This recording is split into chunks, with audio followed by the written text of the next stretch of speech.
Thank you. It's great to be with all of you this morning. I hope you enjoy your one more hour of sleep this morning with a change of clock, and saw the beautiful sunrise. I got to see the sunrise. Thank you so much all for being here. It's really an honor to have you all here. I'm going to wait a moment or two more to see who else is joining us. And as always, encouraging people to have their cameras on, but I understand if that's not possible. But I am very honored to have you all this morning. Give you it one more minute to see if anybody else join us. This is the third in our series that we have been offering at TBZ, commemorating October 7th, 1 year later, hosting these Zoom conversations with leaders and activists from Israel who are sharing with us their experience since October 7th, their activism, their work, and their vision for the future. And the first one, we had Rabbi Chaviva Ner David. 2 weeks ago, we have Rabbi Avi Dabush. Today, we're honored to host Dr. Cochav Elkayam Levy. And in 2 weeks, we will be hosting Hanan Al-Sana. So I'm very honored to be able to host this, and this morning to have Dr. Cochav Elkayam Levy, who is the founder and chair of the Civil Commission on October 7th Crimes by Hamas Against Women and Children, and the Dvorah Institute for Gender and Sustainability Studies. And she's known for her impactful work in gender equality and human rights. And she has spearheaded national and global efforts addressing the sexual abuse and gender-based atrocities of October 7th. Her significant contributions include leading a global campaign to amplify victims' voices and establishing an archive documented these war crimes. She's an expert in international law and feminist theories. And Dr. Elkayam Levy, she teaches at Hebrew University and Reichman University, and she serves as a senior fellow at the Hartman Institute in Jerusalem. And this is not a small accomplishment, she received the 2024 Israel Prize in Solidarity and was honored with the Medal of Distinction by the Paris Center for Peace and Innovation. So I'm very honored to welcome Dr. Elkayam Levy. And I had the opportunity to meet her for first time when I was in Israel in January, my first trip after October 7th, with a group of women leaders from the Boston Jewish community that we came on a 3-day mission. And actually, Dr.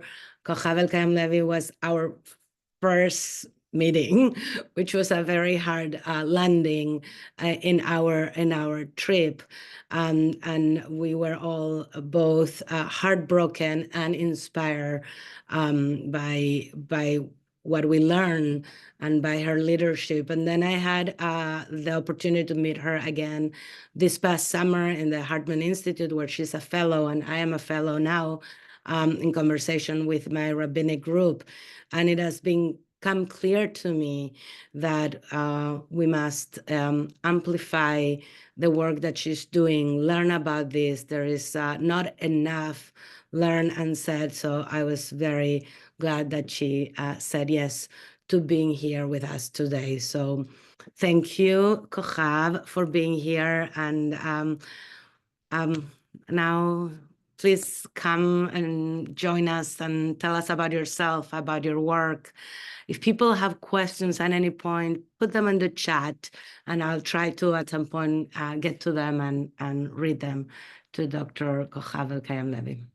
Yes, thank you so much. Thank you so much, Rav Claudia. Thank you also for reminding me of this powerful meeting we had. We all cried together when you came here from Boston, and I feel like we've been through so much since. And I also want to thank those who participate today, who joined us morning time, Sunday, from Boston. So thank you so much. I think really I'll take your advice to start just perhaps a moment before October 7th. I'll just say that before everything happened, I'm teaching. I'm a law professor. I teach international law, human rights, feminist theories, and climate justice. These are the issues that I care. These are my expertise, and we've been really before October 7th fighting for gender equality here in Israel. We've been, I think, even exhausted from the protests here. Probably some of you remember the women in red protesting in the streets. We felt very much that we need to, again, like even women in the United States, reminded that we need to fight for our rights, and we cannot take it for granted. We did it all the time, but it felt urgent before October 7th. I was even involved in an international report on women during emergencies. So yeah, so I feel like we entered this emergency in a very vulnerable position, a low representation of women in the government. I'm not mentioning it for political reasons, but just to say that it needs to be clear. Women are not part of processes of national security, of peace. If there are women, there are very few. And this is what we did before October 7th. And so during this day, horrible day, I was personally with my family, with my father. He was hospitalized from different reasons, and I started receiving reports on what had happened. Of course, like all of us, I was shocked of the magnitude of the events, of the fact that I think what we lost on October 7th is our very basic sense of security. We've been very critical of the government, but we had this basic sense of security that today I know to appreciate. We in many ways today feel existential threat. I don't think people understand it, but outside of Israel, but of course the Jewish communities understand it very well. The fact that October 7th transcended the borders of Israel-Gaza conflict to rising anti-Semitism, to hatred in magnitude that I've never imagined. And in the first few days, I was personally very much confused of the lack of response of UN organizations. I'm a great believer in the international system. I'm a great believer in the human rights system. It was established from the Holocaust, from the ashes of the Holocaust of World War II. And when I saw the horrific scenes from the southern part of Israel, women, children dragged into Gaza, burning houses, children calling from closets, saying that their parents were murdered and that they are hiding, babies found next to their parents' bodies. It was just the reports that we've received were shocking. And I thought it will surely have the UN human rights organizations, women's rights organizations scream with us, cry out for the return of the hostages, first and foremost. This was the most urgent thing, to save those who were kidnapped into Gaza. I remember also Shani Luke's body already then, and Naama taken so violently into Gaza, Naama Levy. And so when I saw that they're not responding, especially women's rights organization and children's rights organization, I thought very naively that maybe we can do more. Maybe we can provide them with information. Perhaps they don't understand what is happening here. I'm saying that I was very naive because when we started drafting we drafted a petition in the name of women's rights organizations here in Israel, and we drafted a petition in the name of women, whoever they are, bearing witness to what happened and shocked by what we're seeing and wanting to have a very clear, urgent call for the return of the hostages. I'm saying that we were very naive because the third document that we wrote, other than the two petition, was a legal report. It was a very brief legal report, and we started collecting information, and I understood that actually the information circulating outside of Israel was greater. People had victims and family members here that were murdered, and their videos or images were already circulating outside of Israel, but inside Israel they were not reported yet because of the sensitivity to the families and the fact that they hadn't known what happened to their loved ones. Of course, much of the videos exposed such brutality that I hope till now that the parents or family did not see what we saw. But we started going over really a large amount of materials from social media and understanding the magnitude of the event, and that actually they know more than us.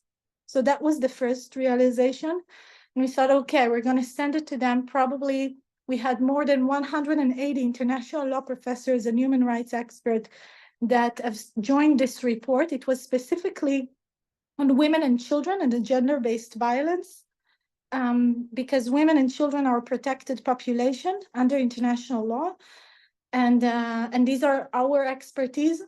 And we sent all of these documents, all these 3 documents, to really every UN agency possible, with their simple request of expressing solidarity with us, expressing solidarity with the victims, and acting for the swift return of the hostages. And unfortunately, I didn't anticipate what will happen next. Unfortunately, what happened next is that they didn't respond. We didn't get, it was, when you say silence, that was exactly what it was. It felt really a difficult moment to be. We sent more and more communication, hoping that they will respond at some point or express some kind of a very minimal recognition of what happened here. And when we saw that they're not responding, we started understanding that something is very wrong, that something is deeply wrong. It took a while. People asked me, why do you think they didn't respond? I had different answers at different points, but I can say at a certain point, I felt they are ignoring our humanity in ways that I could not use the word anti-Semitism. And for me as a scholar, as an expert in the field, to say that the UN or UN experts that have been advocating for women's rights are ignoring us, are not giving voice to Israeli victims because of anti-Semitism, was a very dramatic explanation. But as time passed, we gradually understood that there are intertwined reasons and sometimes blatant anti-Semitism, if I may say it like that. And then it was a few weeks after October 7th that I was invited to represent the women's movement at the UN and to deliver a speech before the CEDAW committee. The CEDAW committee is the most important international committee on women's rights. And we decided to take this opportunity to share with them the kind of atrocities that we saw, and hopefully to get their support. And so just a few weeks after October 7th, I delivered that speech. And before that speech, I want to say 2 things happened that were very important to remember. A day before that speech, many people here in Israel heard that I'm going to speak at the UN. So they started sending me information. Cochav, have you seen this video? Cochav, have you seen this image? It was, I can say, one of the most overwhelming experiences in my life. No filters, just people sharing. This is what we saw. Please tell them. It was truly, truly devastating. I used to cry just sharing this piece of information about that day. And the second thing that happened is that the same committee that I was about to speak to a day later released a statement. We were waiting for that statement. And they released a statement not mentioning October 7th, not mentioning the hostages, which is an ongoing crime against humanity. And this is the most important committee on women's rights, not even able to mention that such atrocity happened here in Israel. And so I arrived to, it was October 30th, I think. I arrived, I think, shaking, delivering that speech, calling on them to break the silence. I told them that in their silence, they are actually fueling anti-Semitic campaigns. They are fueling denial campaigns. The fact that they are not able to express minimal solidarity is delegitimizing the international system. It weakens us as Israeli women. It also inflicts on us the same denial mechanism. Usually, victims of sexual abuse, usually women experience denial mechanisms, but now they are inflicting on us these mechanisms collectively. And by whom? By those who are supposed to protect us. That was, I think, the most heartbreaking realization that I experienced. And I ended that speech asking them, is there international law for Israeli women? Is it going to protect us? I couldn't even speak. It was very emotional, very difficult. And the speech was circulating in many circles in Israel and outside of Israel. And it started what I call like a global movement of Jewish women and activists, feminist activists all around the world that understood that something very bad is happening, something very wrong is happening around us. And some realized that even before that. And it was the beginning of a global campaign to give voice to those victims. I think it was a few days afterwards that I told my colleagues that we have to stop trying to communicate with them.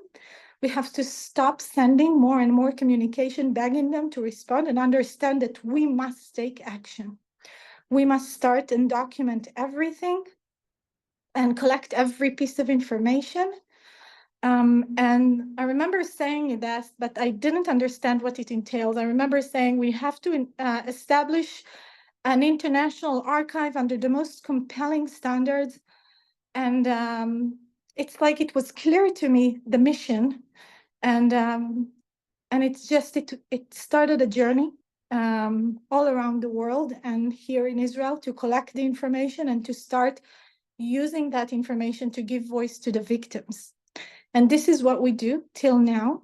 It sounds easy, but I don't know if it sounds easy. I'm sorry, but it doesn't sound easy. It sounds very difficult, and I'm sure it's been a lot of work. So yes, yeah. Even repeating this, what we saw again and again and again, and repeating the information that we witnessed, and even the fact from the beginning, the very initial position of being taking upon ourselves to be exposed to so many traumatizing materials without filters. I mean, that it wasn't like someone served us the information and said, oh, this is sexual violence, you need to see this. No, we had to see a lot of violence, very extreme forms of violence against women and children, and against soldiers and against civilians in the worst way possible. I remember saying that Hamas came in ready to inflict the worst pain possible. And so it has taken a toll. And today we are at a point that we have a civil commission that is documenting all the war crimes against women and children.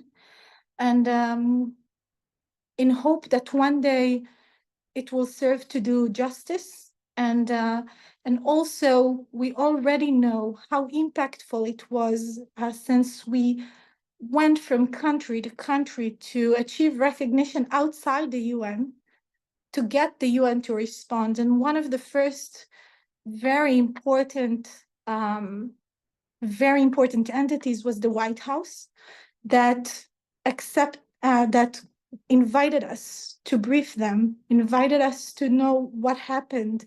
And they released a statement of recognition when no statement of recognition was yet or no significant recognition was yet announced. And I think the White House statement was very meaningful to us.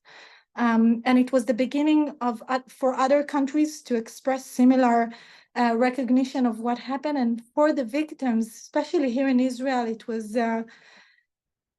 very powerful. I usually say that healing begins with recognition, healing and justice. We know how powerful it is for the victims, whoever has done this work in the past, to stand in front of the victim and just to say, we believe. We believe you. We know that this has happened, and how can we help? I know you've been through hell. How can I help you? And in this case, there weren't even women who could share the information. There weren't still many to share what had happened. We just, I know it will sound horrible, but the bodies were the most difficult testament of what we saw. So thank you, Cochav. I find every time I hear you, I know how this has become so personal. It's become something you have dedicated the past more than a year.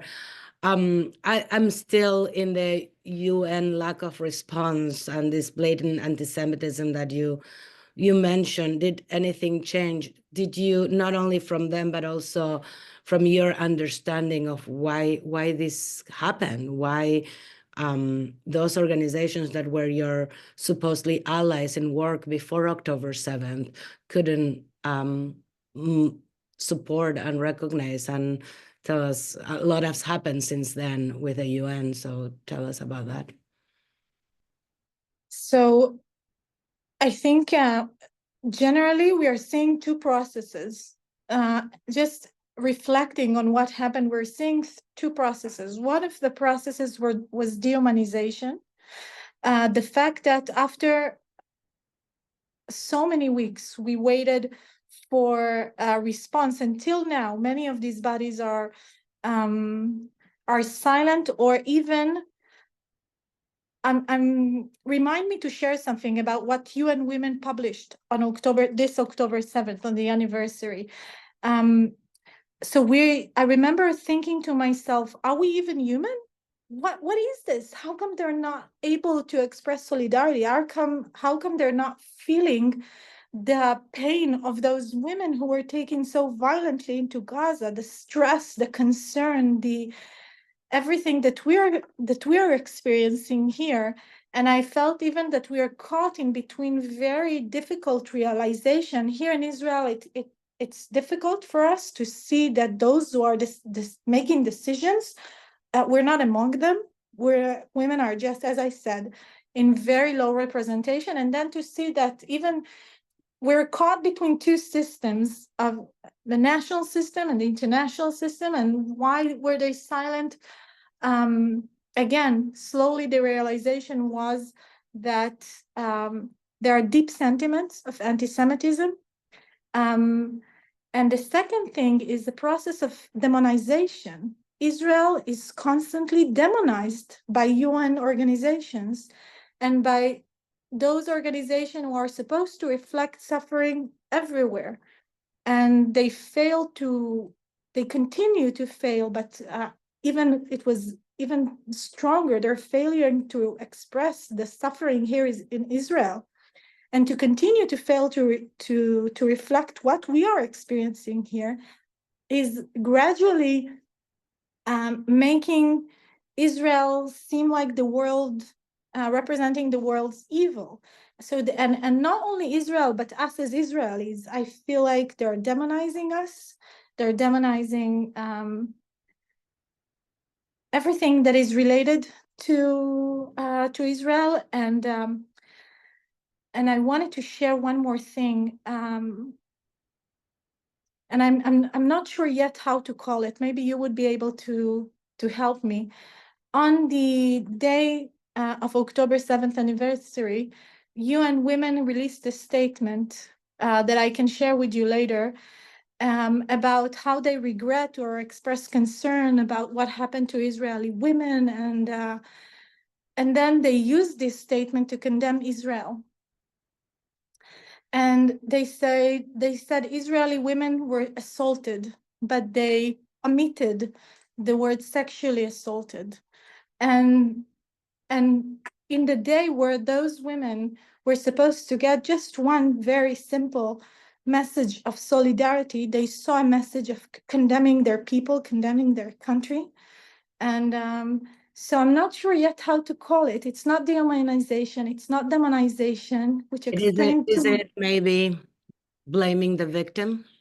So yes, in many ways, it's blaming the victims. It's using them. It's worse. It's using the victims to express an agenda against their people. Yeah. It's not seeing them in the very, very basic way. It's not seeing the victims. It's not protecting them. And I thought it's another injustice on top of the injustice of what they experienced. You know, there is an image of one Israeli artist that has portrayed Israeli women with their hands tied, and the title under the image says "Murdered Twice." And it's a very powerful image. I'll send it to you so you can share with your community. And I think this was in many ways the third time. So Hamas murdered them, then the silence was another mechanism of abuse and injustice, and now using their memory to condemn Israel was another level of, I don't know, you complete me. Yeah, I don't know what the right words is that, but it's horrifying. Let me ask you about the families, because I'm sure that they have been in touch with you, and you have been probably a source of nechama, of what's nechama in English?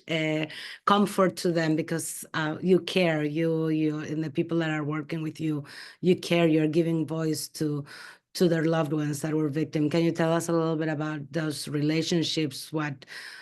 How this has been for them, for those you have been in touch?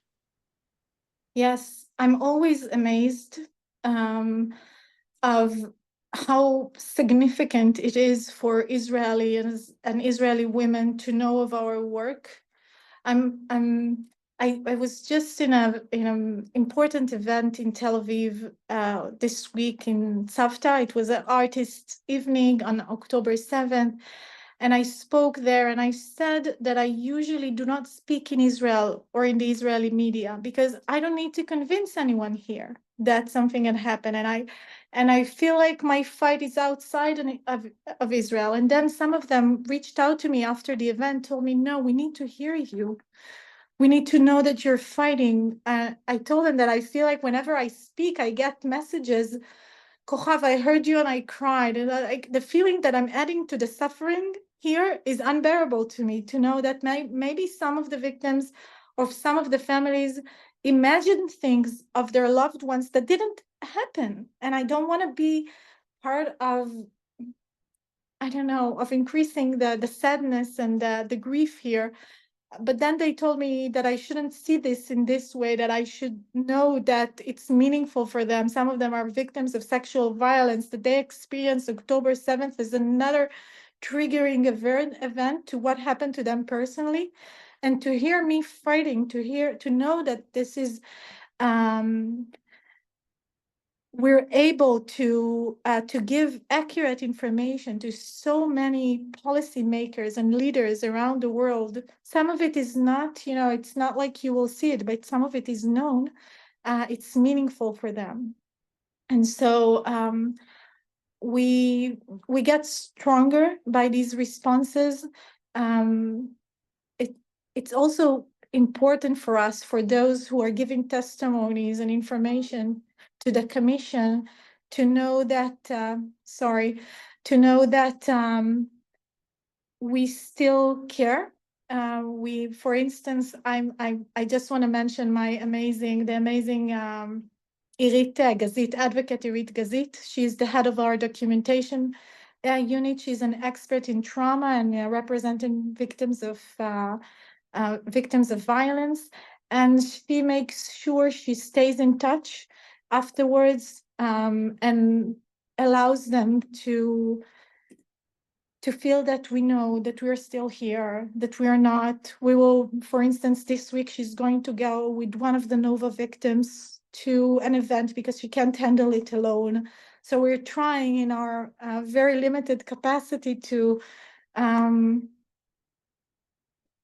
want to say, but maybe it will sound too much. I don't want to take too much credit for it, but they're becoming some part of us in many ways. They're becoming part of us, and especially Rit is the one that makes sure they feel that way.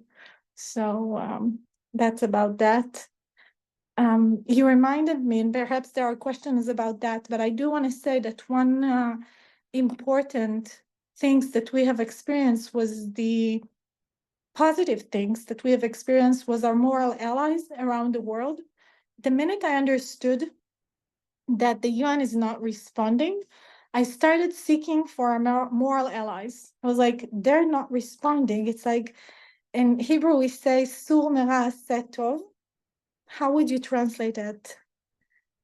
You stay away from evil, sur mera v'asetov, and do good. Yeah. And do good. And I remember this thing in my, what it did to me is that I was very determined to find those who are with us, who understand, who want to know. I feel like even in my personality, I can't fight evil face to face. I always, it's like it's fire to me. And some people go into the fire, they're fire themselves. I don't know, in good ways, like they're fighting anti-Semitism or hatred. But I feel like for me, just I had to seek for those who are with us, for those who I do not need to convince. Of course, I need to explain, I need to provide all the information possible, but not to feel like I'm facing those who are or just denying or just not believing in the most very basic way. And so this has guided me, and I feel like we found very quickly many leaders, including feminist leaders around the world, who were there for us at a cost. It also, some of the experts that were more vocal around what happened on October 7th have suffered personal costs. And another positive thing that has happened, and I'm sorry I'm answering a question that I had in my mind. Go for it. Don't worry. It's just the meeting with Jewish communities. I felt like this is giving us the most meaningful strength to continue. You know, we've just been to LA, and we were like debating whether we should go to LA, at what cost we are flying to the other side of to the other side of the world to talk about this, whether it will be important. But I feel like we have ascertained this kind of understanding of the purpose of what we're doing. You know, sometimes here doing this work every day, documenting these war crimes, it feels like, what good will it do? It's just we're seeing this evil again and again. I'm not sure what good will it serve. Like doing that daily is difficult, but then going out and explaining what we're doing and sharing with you and seeing in the eyes of Jewish women and men around the world how it's important for them to know that we are doing this work for generations to come. We are working not on a 3-year project, which would have been much easier. We are working in this mindset of collecting this information and securing it and putting it in a secure systems for generation to come. It brings up dilemmas every day on how do you preserve this information? How do you create this kind of live documentation that has survival, like for so many, that can be used for so many years and for many purposes? So yeah, I feel like the Jewish communities around the world just have given us a lot in terms of believing that what we do is important and continuing this work. Yeah, and I'll get to the question about how we can help. That it's already asked also in the chat. We'll get to that because there are ways we can support your work. Before that, there are a couple of other questions on the chat, and one of them actually is what was in my mind. Is Shulamit Reinhardt asked about if before you send all these petitions to the UN, before October 7th, did you have friends or trusted colleagues in the UN?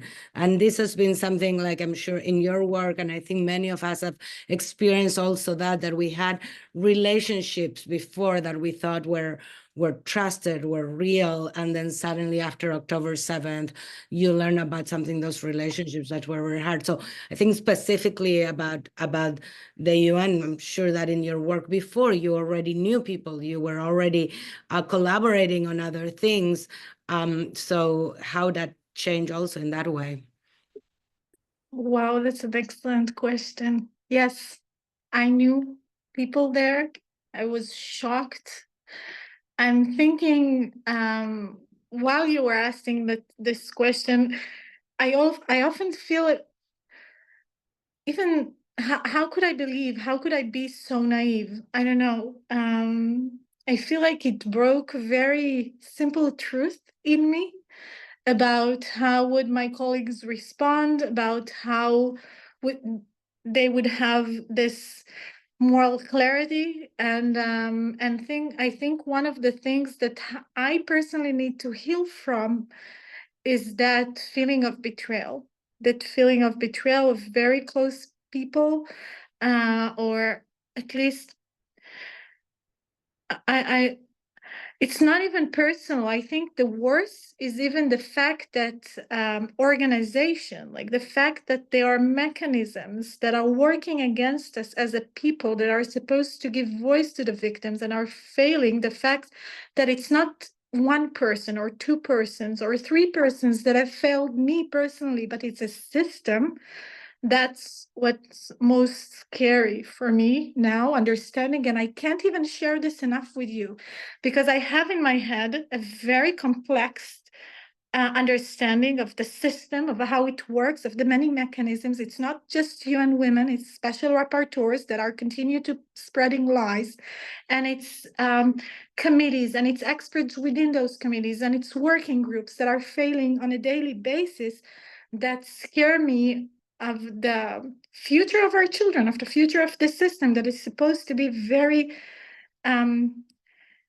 I want to say simple in the way it protects rights. I'm an international law professor, and usually my students tell me, what is international law? Why is it important? It doesn't have any enforcement mechanism, and the few that we do have, it takes ages to use them. And I tell them that I think one of the most important power of international law is the soft law, the softest mechanisms who are giving voice to the victims, who are crying out when there is a suffering around the world, who are, and it means a lot, who just, express solidarity and empathy. And for the hostages, it's a life-threatening,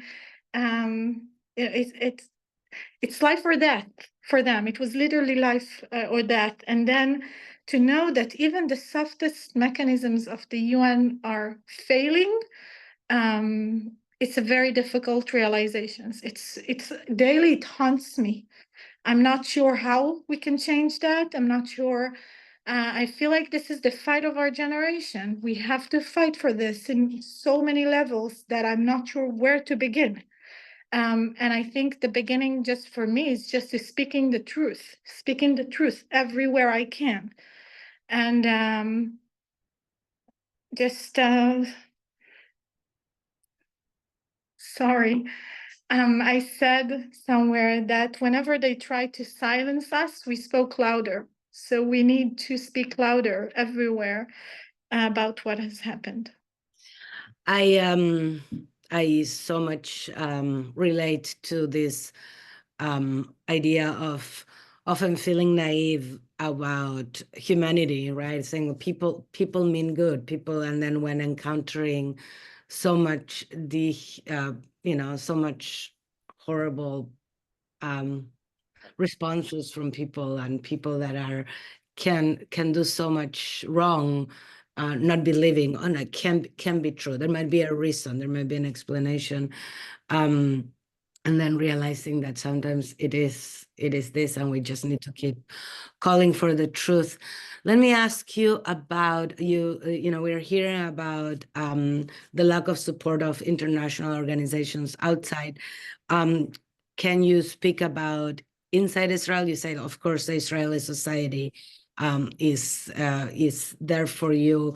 Can you talk about the Israeli government or organizations inside of Israel that have been supporting or in different ways, or the lack thereof?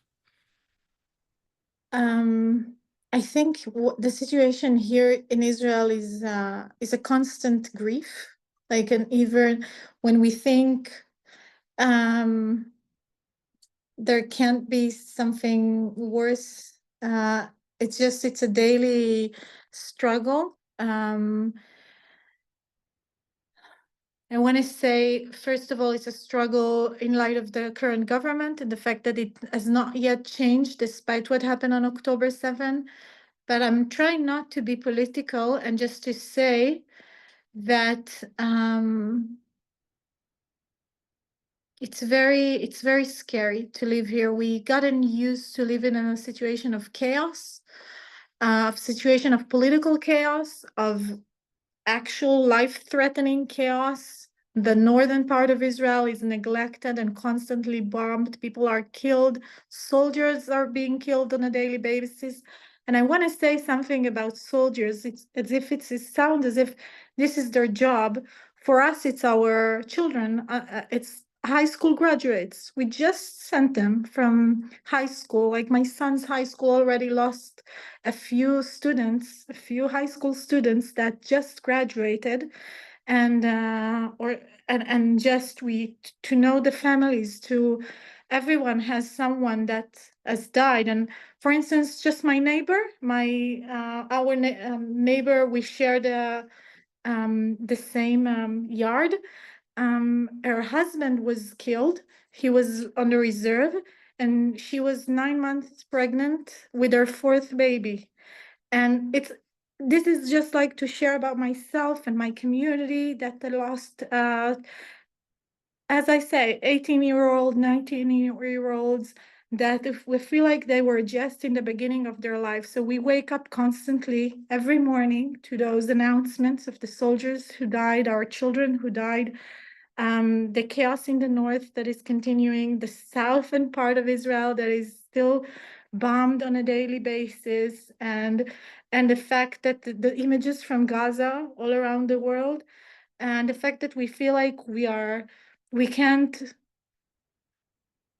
It's just we live within chaos. I don't know if it makes sense. I just feel like No, it does, and it's like we're fighting for ourselves, but yeah. Thank you for sharing, and I share that experience, and it's as an Israelian with so many friends there, it's what I hear all the time, and I think it's hard sometimes for people in America to understand this. It is one of the things I share in the high holidays when we pray for the hostages, and we also pray for the people of Gaza, and also we pray for Israelis and for the IDF. And I explain what we're praying is for these children, for the children of my friends, for our neighbors, for people that are in harm's way. So thank you. You know, Claudia, what you make me think? I'm thinking, before October 7th, and even now but more so before October 7th, when I had the privilege of doing things that I love, I was very involved in women building peace, and I'm the ambassador of Itach Ma'aki. It's women, Palestinian women and Israeli women working to build peace, working to make sure they are taken into account, they are represented. I personally lived in the city of Lod. My parents live. It's a mixed city of Jews and Arabs. For me, it's very clear how peace can be achievable, how it can happen. It's not that it's clear, it's like a experienced, lived experience. I'm not sure I'm saying it right, but I want to say that what happened to me personally, the fact that I need to speak out for my people, it's that constant dilemma, as if I'm speaking for my people, am I forgetting the suffering somewhere else? It's like it's making me less of a human rights advocate. It's like it's so difficult. It's sometimes I feel angry of the fact that they are not doing the work expressing what's happening here, giving voice to the victims. So it's maybe in a few months I will have better words to describe that feeling of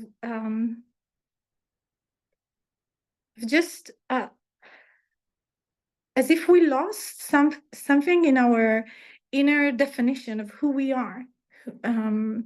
No, And I hear you, and I think a lot of this is that we encounter ourselves. You in your work, I encounter this in my work, of that we must be in binaries. That if you are advocating for Israeli women and children and this horrible thing, that might mean that you think the other that doesn't need advocacy, and it doesn't work that way. And I think that a lot of what we are learning in our work is that these binaries are horrible. They are not working, and that there is dehumanization in so many ways and so many sides. But I do want to go back to your work, and I know you are about to, and I'm also aware of time, so people have more questions, put them in the chat. I wanted to get to two things. One thing I want to get is, I know you're about to release another report. So tell us about that.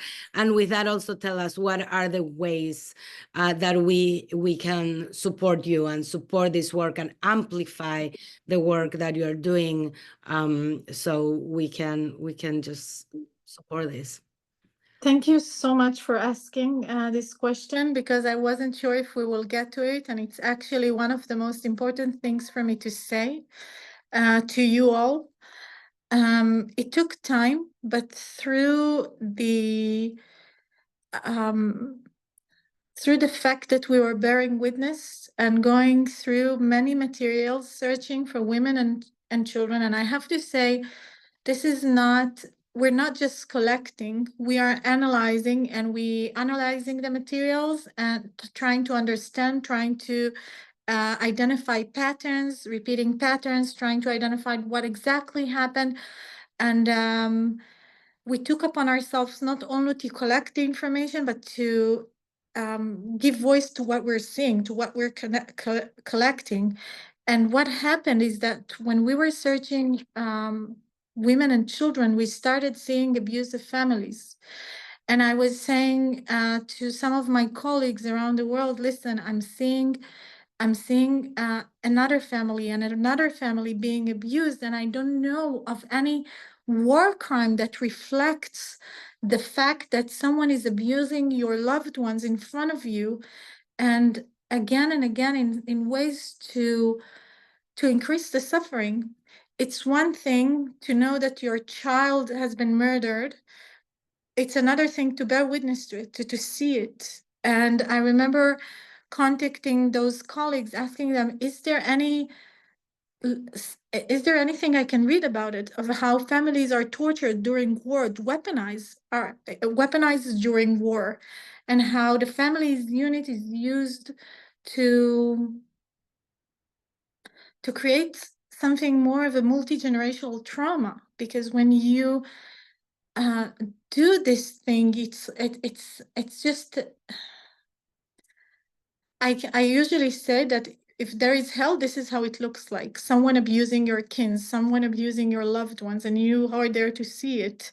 And I thought it's defining a new evil. When I understood that there is no legal definition to capture this kind of evil, I collaborated with Professor Erwin Kotler.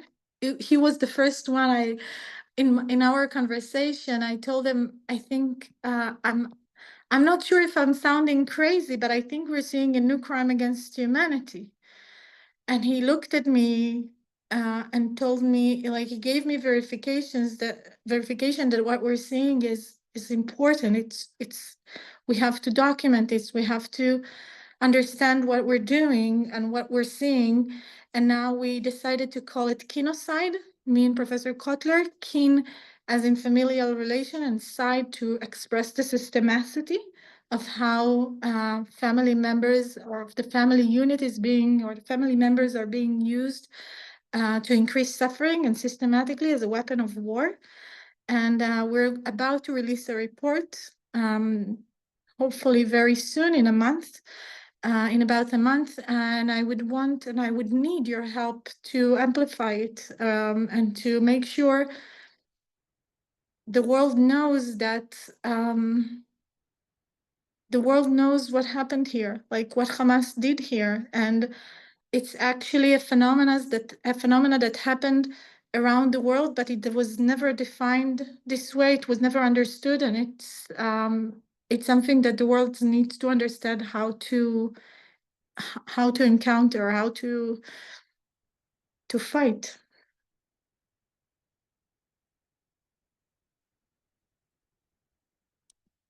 Yeah. Sorry, I can't hear you. No, sorry. Yeah, I forgot to unmute. So tell us how we can help and support this. So support generally the work that we're doing. How can we support you? I'm allowed to put the WhatsApp in the chat, but why you can tell us about that and how we can support financially. Yes. Yeah, maybe you can tell us about the movie that Cheryl Yes. and yeah. Exactly. So me and Raf Claudia thought about several ways. First of all, be our ambassadors. I think the best way is through Sheryl Sandberg's film. You can host an event around it if you feel comfortable around your colleagues. I think Sheryl Sandberg's film Screams Without Silence. I can send a link how to host an event about it. It's available on YouTube. I'm happy to join conversations around it. So this is the best, perhaps, way. We have a WhatsApp group since October 7th. I call it my small army of people who are... I just put it on the chat. So for those of you who use WhatsApp, which in Israel is one of the biggest tools of communication, you join the group by going to that link. I will also be sending all the information by email to everyone. Yes, and I share information about important things that come up, social media that you can support and share around the world, only if you don't feel that it can harm you in any way. I'm sorry, I feel like I don't know what you are experiencing, so I do want you to also take care of yourselves and be strong for us. And I'll share information about how to support us financially. And I wrote here something, and I can't understand what I wrote here. Yes, perhaps when we send a report, I'll send it to you, and I'll send it on WhatsApp for sure, on our WhatsApp group, and all our social media, and whatever you can do to make sure the narratives of what happened here on October 7th continue to give voice to the victims. Is the movie of Cheryl called Screams Before Silence? That's exactly it. Okay, here I'm putting it in the chat also for people to look. Many people are writing in the chat to thank you. I'll read Debbie Korn, which I think it probably speaks to from all of us. She says, "Thank you for your courage and determined work, and thank you for sharing your lived experience, pain, and vulnerability with us in such an honest way. We see you and hear you, and it is a privilege to have this opportunity to be with you and to hold this truth with you this morning." And I think Debbie, who is she is a trauma therapist, so she's speaking also from the place of her work. I know she speaks for all of us. So wow, what powerful words. Thank you so much. Yeah, Cochav, it has been for me an honor to meet you. I'm sure we'll see each other. I'll be in January at Hartman again for the fellowship, and I want you to know that we are here to support you, to support the work, to support the women and children in Israel that have gone through such a horrible thing, and we will do our part. And I'm in awe of you, and no, please, no, you are not alone. Thank you. Thank you so much, all of you, really from the bottom of my heart. Thank you all for being here. I will meet you again. I'll probably meet you before that, but for this series, for our last one, which is with advocate Hanan Alsana, who works, she is from the Bedouin community in the South, and we will learn a little bit more about the reality of Bedouin communities since October 7th to give us more of a vision of what's happening in Israel since October 7th. Thank you all for being. Have a good day. Bye. Thank you, everyone.